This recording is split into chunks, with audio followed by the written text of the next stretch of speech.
When you don't have contentment, you'll be questioning everything. Why don't I have this? Why don't I have that? Have you not read? Be content with such things as you have.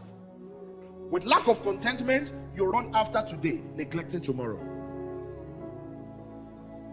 Many of people that don't have contentment, they deal only with what their eyes can see. They don't deal with what their eyes cannot see. If you stay with him, his tomorrow can be great. That is what is happening. Shout hallelujah. When you lack contentment, you will always want to acquire. And it's a big problem in our days. You have a phone that is working, but you want an iPhone.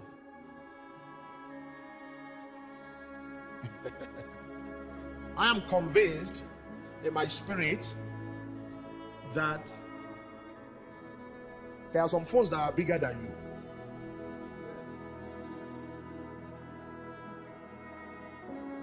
With your current status and your stature, they should not find some fault with you.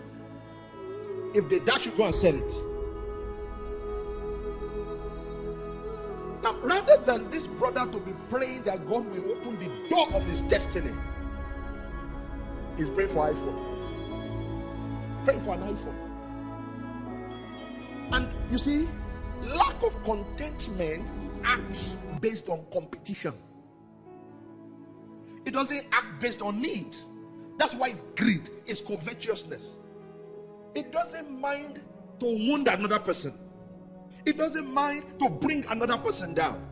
It doesn't mind to injure another person and destroy their character, defame them, so that he can get what he wants.